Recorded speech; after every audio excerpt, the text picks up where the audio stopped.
ওই ডাক্তার ওই কথা কইছে, জোরে জোরে নিঃশ্বাস নিয়ে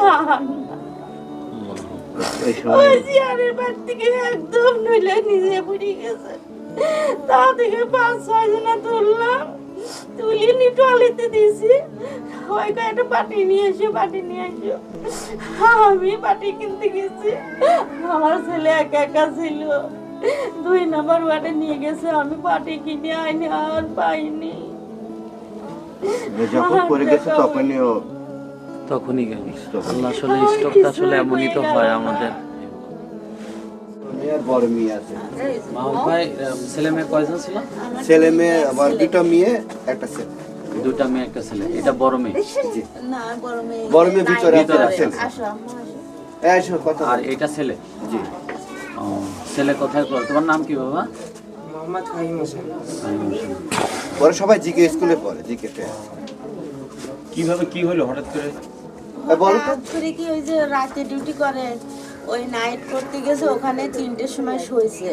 শোয়ার পরে হঠাৎ করে বলে 1 ঘন্টা পরে ঘুম ভাঙেছে। ভাঙে ও বলে উঠতে গেছে, বুকের মধ্যে ব্যথা ব্যথা, পিছনে ঘাড় মার বলে চাষ ধরে আসছে। আসলে ওর পার্টনারে বলেছে, ভাই আমার হঠাৎ করে বুকের মধ্যে ব্যথা করছে কে। তো তারপর কছে আমার ঘাড় মার অপাস হয়ে আসছে।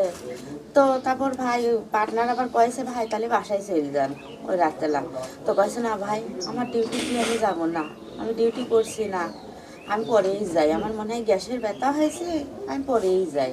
ওই তা করতে করতে তাও 2-3 ঘন্টা উনি কাটাই যখন বেশি পরিমাণ 7টা যখন বাজবে, 10 মিনিট বাকি, ওই সাপন কয় যে আমি আর থাকতে পারছি না।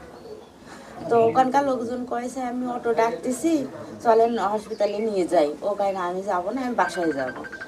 তা আবার বলেছে যে আমি তাহলে অটো ডাকে দিচ্ছি, আপনারা অটো বাড়ি যান। না না, আমি আমার গাড়ি নিয়ে যাব। ওই গাড়ি নিয়েই চলে আসছে। গাড়ি আসতে আসতে ওই মসজিদের ওখানে বলে ওখান থেকে তেল ফুরাই গেছে, ওখান থেকে বাসায় ঠেলে নিয়ে আসছে। মানে সময় পাইছে অনেক। বাসায় আসার পরে সময় পাইছে যখন ওখান থেকে গাড়ি টাইনি নিয়ে এসে ঠেলে সেই হিসাবে। তারপর বাসায় এসে আমি আবার এক জায়গায় কাজ করি, আমি 6:30টার সময় ওখানে চলে গেছি।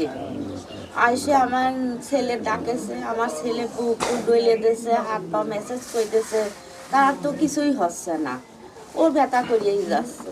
পরে আমার মেয়ে ডাকেছে, আম্মুরে, আম্মু আমার বুকে ব্যথা হচ্ছে, তুমি উঠে তোমার আম্মু ডেকে নিয়ে আসো।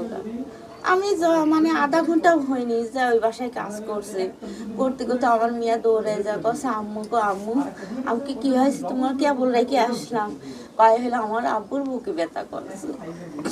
আর আমি তো ফেলে